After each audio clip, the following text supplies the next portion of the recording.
Novel حشرات الارض مصنف مظہر کلیم M اے episode 10۔ اور پھر ایک شیشی کا محلول سرنج کے ذریعے نکال کر اس نے دوسری میں ڈال دیا۔ پھر اس شیشی کو اچھی طرح ہلا کر اس نے سارا محلول سرنج میں بھرا اور اس کے بعد اس نے تھوڑا تھوڑا محلول پہلے سفید کوٹوں والے مقامی افراد کے بازوؤں میں انجیکٹ کیا اور سب سے آخر میں اس نے ان غیر ملکیوں کو انجیکشن لگائے اور سرنج ایک طرف اچھال کر وہ سیدھا کھڑا ہو گیا۔ چند لمحوں بعد سفید کوٹوں والے مقامی افراد کے جسموں میں حرکت پیدا ہوئی اور اس کے فوراً بعد دونوں غیر ملکیوں کی آنکھیں بھی کھل گئی۔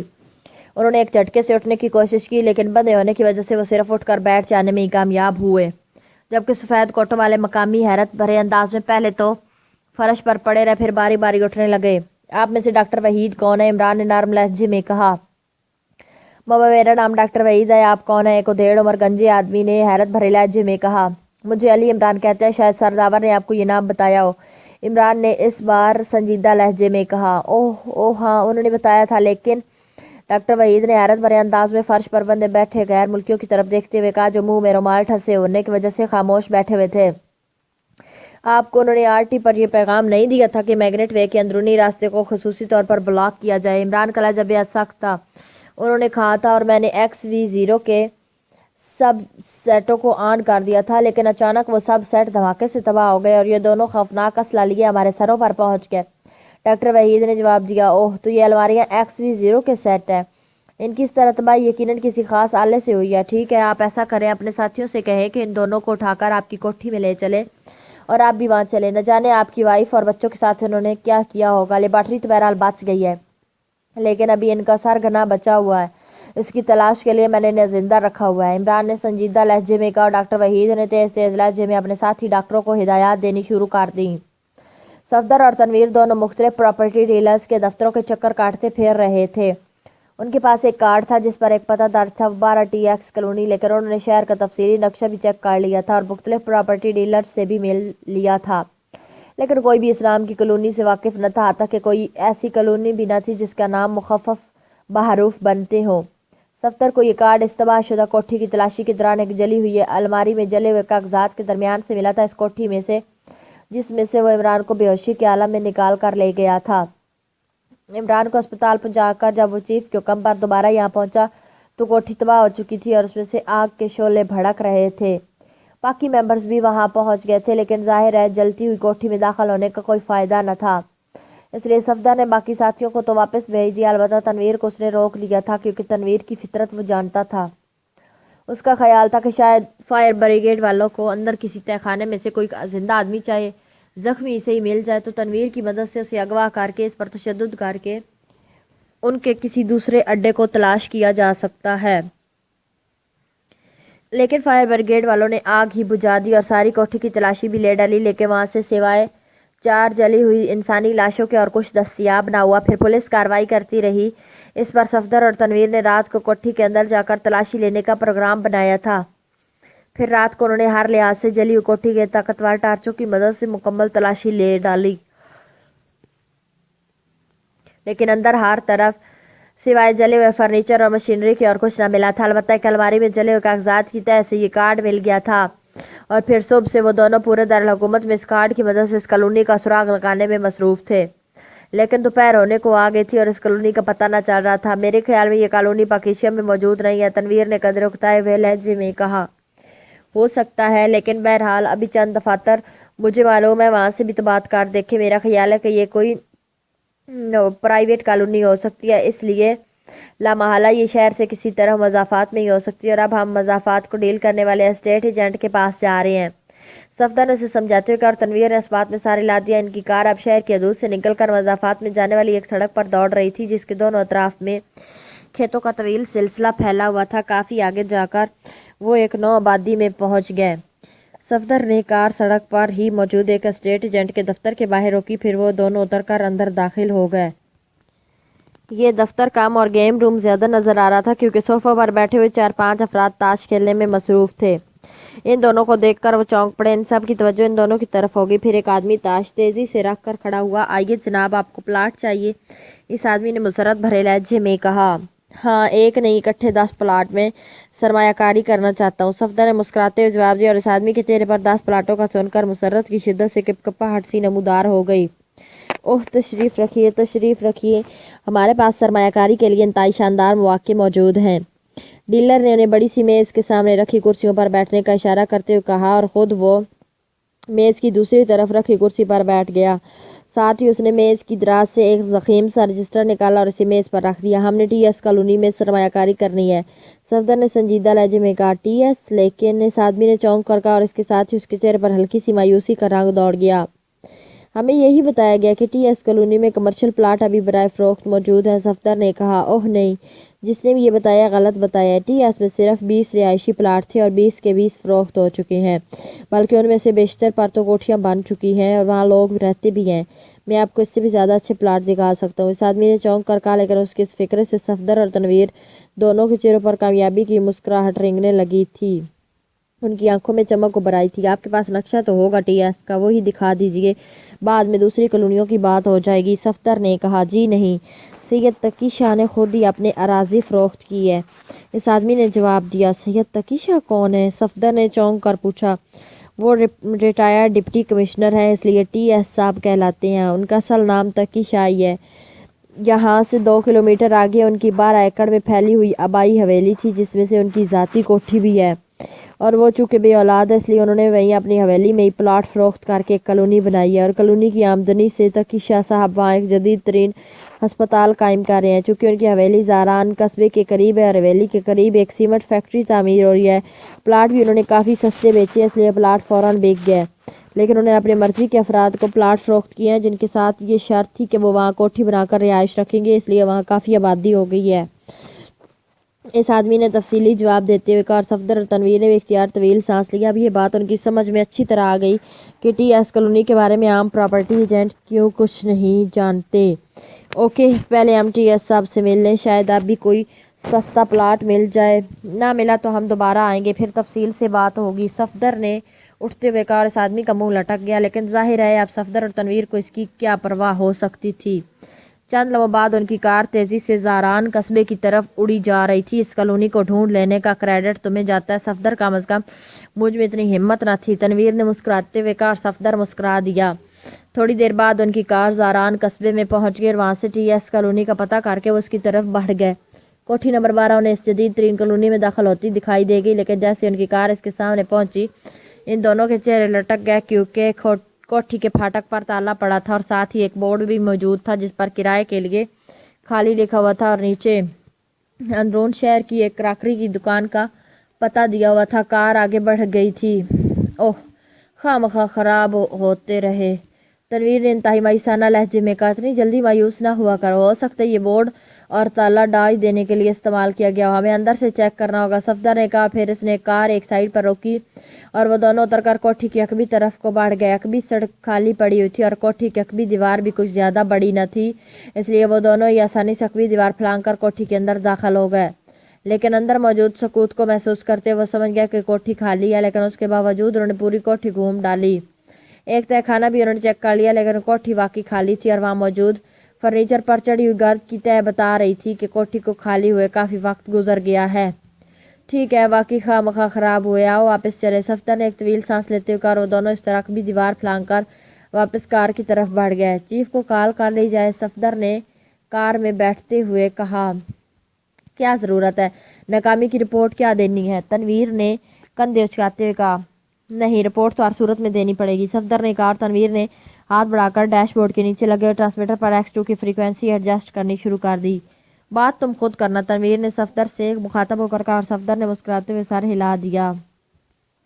لیبارٹری بھی تباہ ہونے سے بچ گئی، ایس بی کے تمام ارکان بھی ہلاک ہو گئے، لیکن وہ چیف گراہم کا کیا سوچا ہے آپ نے؟ بلیک زیرو نے سامنے بیٹھے ہوئے عمران سے مخاطب ہو کر کہا۔ وہ بھی تمہاری طرح پراسرار چیف ثابت ہو رہا ہے۔ پیٹر حالانکہ اس کا نمبر 2 ہے، لیکن اسے بھی معلوم نہ تھا کہ وہ کہاں ہے اور نہ کہیں سے کوئی ایسا کلیو ملا ہے۔ کال بھی وہ ہمیشہ ٹرانسمیٹر پر ہی کرتا ہے اور وہ بھی فکس فریکوینسی ٹرانسمیٹر پر، اس لیے اسے ٹریس بھی نہیں کیا جا سکتا۔ میرا خیال ہے اب وہ واپس گریڈ لینڈ چلا جائے گا، اس لیے امکانی طور پر میں نے ٹائیگر کی ڈیوٹی ایئرپورٹ پر لگا دی، ہو سکتا ہے اس کے کاغذات گراہم کے نام پر ہی ہو، اگر ایسا ہوا تو پھر وہ ایئرپورٹ پر چیک ہو جائے گا تو اس کی تلاش کی کوئی ضرورت نہیں، عمران نے سنجیدہ لہجے میں جواب دیتے ہوئے کہا۔ عمران پیٹر اور جیکب کو ڈاکٹر وحید کی کوٹھی سے اپنی کار پر لاد کر دانش منزل لے آیا تھا۔ ڈاکٹر وحید کی بیوی، بچے اور ملازم زندہ تھے، صرف انہیں بے ہوش کیا گیا تھا۔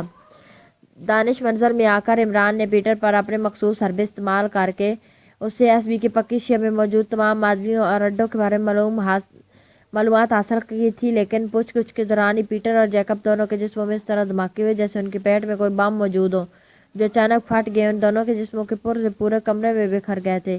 عمران نے فوراً ہی سیکرٹ سروس کے اڈوں کی طرف روانہ کیا، جس کی تفصیل اس نے پیٹر سے معلوم کی تھی، مگر صاحب کی طرف سے یہ رپورٹ ملی کہ وہاں ان اڈوں میں تمام مشینری بھی تباہ ہو چکی ہے اور وہاں موجود افراد کے جسم بھی ریزہ ریزہ ہو کر بکھر چکے ہیں۔ اس لیے عمران سمجھ گیا تھا کہ یہ سب کچھ ایس بی کے چیف گراہم نے کیا ہوگا اور ایس بی کے تمام ارکان کے جسموں میں مخصوص ساخت کے طاقتور وائرلیس کنٹرول بم ڈالے گئے ہوں گے، جنہیں اس نے کسی ریموٹ کنٹرول ٹائپ آلے کی مدد سے چارج کر دیا ہوگا۔ اس سے بھی یہ بھی ظاہر ہوتا تھا کہ اسے پیٹر اور اس کے درمیان ہونے والی گفتگو کا بھی علم ہو گیا ہوگا، لیکن ظاہر ہے عمران اس وقت تک نہ پہنچ سکتا تھا کیونکہ پیٹر واقعی نہ جانتا تھا کہ چیف کہاں ہے۔ صفدر نے کسی کارڈ کے ذریعے امکانی طور پر اس کا پتہ ٹریس کرنے کی کوشش کی تھی، لیکن وہ کوٹھی بھی خالی ملی تھی، اس لیے ظاہر ہے عمران سوائے دانش منزل میں بیٹھ کر سوچنے کے اور کچھ نہ کر سکتا تھا۔ اسی لمحے میز پر پڑے ہوئے ٹیلی فون کی گھنٹی باز اٹھی اور عمران نے چونک کر ہاتھ بڑھایا اور ریسیور اٹھا لیا۔ X2 عمران نے ریسیور کان سے لگاتے ہوئے مخصوص لہجے میں کہا۔ ٹی سی ایس سے شفٹ انچارج ڈاکٹر افضل بول رہا ہوں جناب، ایک فارن کال چیک ہوئی ہے جس میں پاکیشیا سیکرٹ سروس کا ذکر آیا ہے، دوسری طرف سے کہا گیا، اور عمران شفٹ انچارج کی بات سن کر بری طرح چونک پڑا۔ کال سنوائیں، عمران نے اسی طرح اسپاٹ لہجے میں جواب دیتے ہوئے کہا۔ یس سر، دوسری طرف سے کہا گیا، اور چند لمحوں بعد ریسیور پر ٹیپ چلنے کی مخصوص آواز آتی رہی۔ پھر ایک بھاری آواز سنائی دی۔ ٹموتھی چیف بول رہا ہوں پاکیشیا سے۔ پیٹر اور اس کا سارا گروپ پاکیشیا سیکرٹ سروس کی نظروں میں آ گیا تھا، اس لیے میں نے انہیں فائر آن کر دیا ہے۔ تم ایسا کرو کہ اپنے گروپ کو لے کر فوراً یہاں پہنچ جاؤ۔ میں نے فیصلہ کر لیا ہے کہ ہر صورت میں مشن مکمل کر کے واپس آؤں گا۔ چیف کی تیز آواز سنائی دی۔ یس چیف، میں آپ کو کہاں رپورٹ کروں؟ ایک اور آواز سنائی دی۔ پاکیشیا دارالحکومت پہنچ کر تم نے مختلف ہوٹلوں میں بکھر کر رہنا، پھر اسپیشل فکس ٹرانسمیٹر پر کال کرنا، تب میں مزید ہدایات دوں گا، چیف نے جواب دیتے ہوئے کہا۔ یس چیف، ہم 2 روز بعد پہنچ جائیں گے، ٹموتھی نے جواب دیا۔ اوور اینڈ آل، چیف نے جواب دیا، اور اس کے بعد دوبارہ ٹیپ چلنے کی مخصوص آواز ایک لمحے تک سنائی دیتی رہی، پھر بند ہو گئی۔ سر، آپ نے ٹیپ سن لیا، اب مزید کیا ہوگا؟ میں ریسیور پر شفٹ انچارج ڈاکٹر افضل کی آواز سنائی دی۔ لوکیشن چیک کی گئی ہے، عمران نے X2 کے مخصوص لہجے میں کہا۔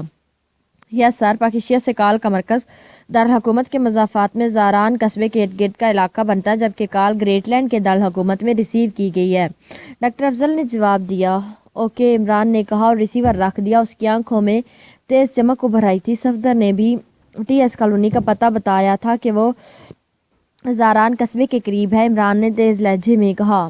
ہاں، مگر وہ کوٹھی تو بقول اس کے کافی عرصے سے خالی پڑی ہوئی ہے، بلیک زیرو نے جواب دیا۔ ہو سکتا ہے وہ کسی اور کوٹھی میں شفٹ ہو گیا ہو، عمران نے کہا، اور اس کے ساتھ ہی اس نے ریسیور اٹھایا اور تیزی سے نمبر ڈائل کرنے شروع کر دیے۔ صفدر اسپیکنگ، رابطہ قائم ہوتی صفدر کی آواز سنائی دی۔ X2 عمران نے مخصوص لہجے میں کہا۔ یس سر، صفدر کا لہجہ بھی ادبانہ ہو گیا۔ تم نے اپنی رپورٹ میں وہ پتہ نہیں بتایا جو کہ کرائے کے لیے خالی ہے کہ بورڈ پر درج تھا، عمران نے سخت لہجے میں کہا۔ اوہ یس سر، میں نے اس کی کوئی اہمیت نہ سمجھی تھی، بہرحال پتہ مجھے یاد ہے، جاوید کراکری ہاؤس، چیمبر لین مارکیٹ تھا، صفدر نے قدر شرمندہ سے لہجے میں کہا۔ تم چیمبر لین مارکیٹ پہنچو، میں عمران کو وہاں بھیج رہا ہوں، تم نے اس کے ساتھ مل کر کام کرنا ہے، عمران نے کہا، اور ریسیور رکھ کر وہ ایک جھٹکے سے اٹھا اور پھر بیرونی دروازے کی طرف بڑھ گیا۔ چند لمحوں بعد اس کی کار خاصی تیز رفتاری سے مختلف سڑکوں پر گھومتی ہوئی چیمبر لین مارکیٹ کی طرف بڑھی جا رہی تھی۔ مارکیٹ چونکہ قدیم انداز کی تھی، اس لیے سڑک خاصی تنگ تھی اور ویسے بھی وہاں رش کافی ہوتا تھا، اس لیے عمران نے کار چوک کی سائڈ میں بنی ہوئی پارکنگ میں روکی اور نیچے اتر آیا۔ اسی لمحے ایک سائڈ سے صفدر لمبے لمبے ڈاک بھرتا اس کے پاس آ گیا۔ عمران صاحب، اس پتے کی کیا ضرورت پڑ گئی کہ اب چیف کوٹھی کرائے پر لینا چاہتا ہے؟ صفدر نے مسکراتے ہوئے کہا۔ کس پتے کی؟ عمران نے چونک کر پوچھا، جیسے اسے سرے سے کسی بات کی خبر ہی نہ ہو۔ ارے آپ کو پتہ ہی نہیں، پھر آپ یہاں کیسے آئے ہیں؟ صفدر نے حیران ہوتے ہوئے کہا۔ مجھے تو تمہارے چیف نے فون کیا کہ چیمبر لین مارکیٹ جا کر صفدر سے ملو، اس نے کوئی کوٹھی دیکھی ہے، اگر وہ کرائے پر مل جائے تو وہ اپنی ہونے والی بیگم کو وہاں رکھ سکے۔ تمہیں معلوم تو ہے آج کل کرائے پر کوٹھیاں بہت مشکل سے ملتی ہیں، عمران نے مسکراتے ہوئے جواب دیا، اور صفدر اس کی بات سن کر بے اختیار کھلکھلا کر ہنس پڑا۔ وہ دونوں اسی طرح باتیں کرتے ہوئے آگے بڑھتے چلے گئے۔ تھوڑی دیر بعد انہیں وہ کراکری کی دکان نظر آ گئی، خاصی بڑی دکان تھی۔ عمران اندر داخل ہوا، پھر اس کاؤنٹر پر رک گیا جس پر ایک ادھیڑ عمر آدمی بیٹھا ہوا تھا۔ اس کا رخ بتا رہا تھا کہ وہ اس دکان کا مالک ہے۔